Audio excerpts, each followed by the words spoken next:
Coming up next is a special address by Mr. John Smith-Sreen, Acting Deputy Mission Director, USAID India. Welcome, Mr. John. Over to you.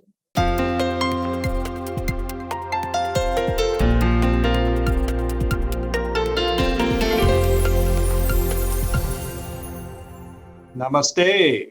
It's my pleasure to join all of you today on behalf of the United States Agency for International Development. I thank all the partners and panelists of the National Conference on Advancing Environmental Innovations in India. I really appreciate ETEnergyworld having joined hands with the Energy Policy Institute at the University of Chicago, EPIC, to organize this conference under the USAID-supported Enabling Air Quality Program. Within literally hours after taking office last year, President Biden signed an executive order recommitting the United States to climate action and to working with the rest of the world on these important issues.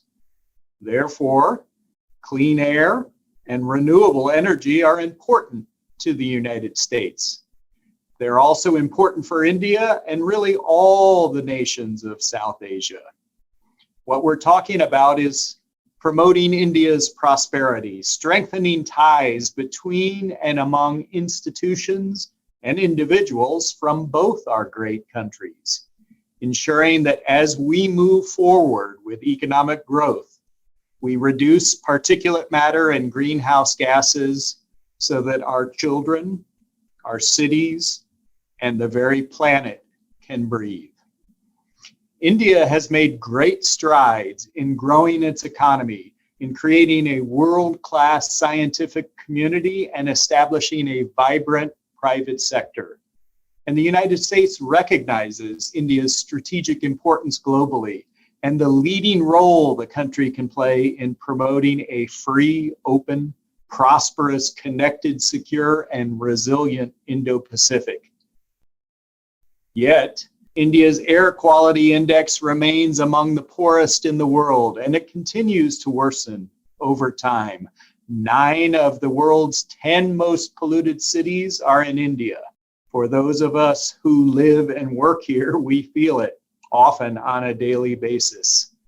The health and economic challenges posed by air pollution strain India's social services infrastructure and further marginalize those who do not have the means to mitigate pollution's damaging effects.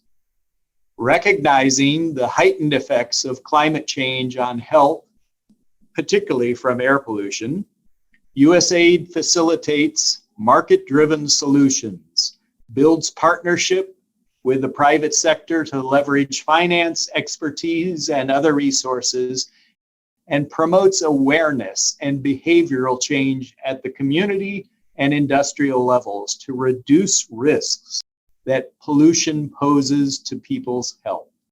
I'll go back in history a bit. In 2016, USAID initiated 2 activities, one with the Institute of Sustainable Communities, ISC, and the other with the University of Chicago and its Energy Policy Institute in India. Under the first activity, ISC supported industries in adopting clean energy and sustainable manufacturing under what was called the Clean Energy Accelerator Project. ISC carried out training programs, energy audits, technical assistance services, and pilot demonstrations of renewable energy and energy efficiency technologies for textile factories. And the results were truly impressive. 250 technicians and managers from 150 different factories equipped with new technical knowledge to implement energy efficiency and install clean technologies in their factories. A reduction in the usage of biomass and coal within the textile cluster, installation of 300 kilowatts of rooftop solar panels in small and medium enterprises, and the air quality improved around these textile factories. During the same time, the University of Chicago established a sophisticated emissions monitoring and a star rating system in Maharashtra to increase citizen knowledge and provide actionable data for government officials. The University of Chicago also established a continuous emissions monitoring system and a unique emissions market, resulting in better regulation of 350 industrial plants. These initiatives are now being expanded to other geographic locations in India, and I believe you'll hear more about this today from some of our partners. 2 months ago, USAID supported a study tour for Indian legislators who traveled to the United States. This delegation of 9 members of parliament from a variety of parties met and discussed with University of Chicago faculty and experts issues relating to climate policy, carbon markets, air pollution, and water quality.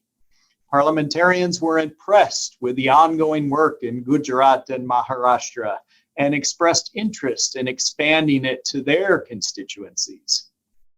Of course, the United States has also grappled with terrible air pollution over the years.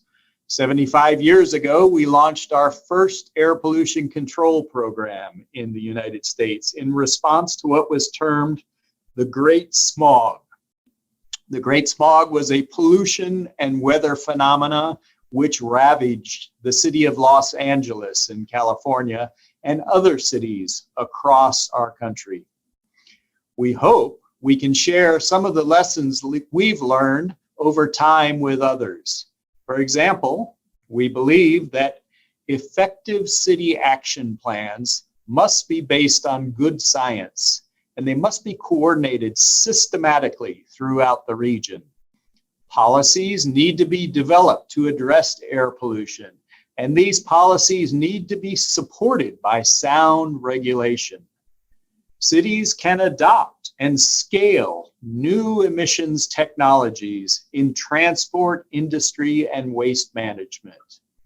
And active citizen participation, the participation of people, is key for success.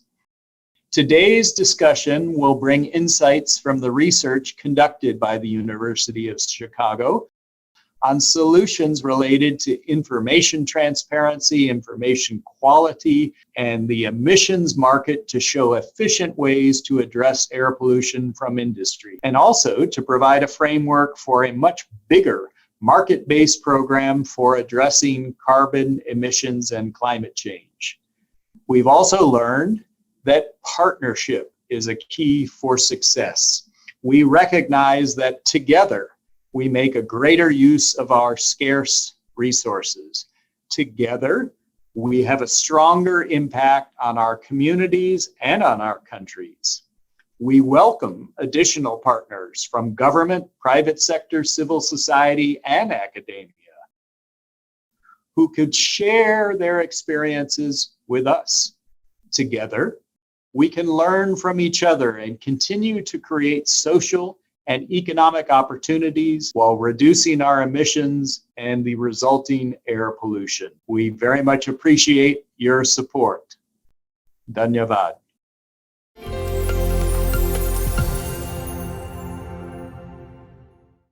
Thank you, John, for all the updates and the time you gave for this conference. Indeed, we are delighted to hear from you. Stay tuned, ladies and gentlemen, as we have much more to unravel.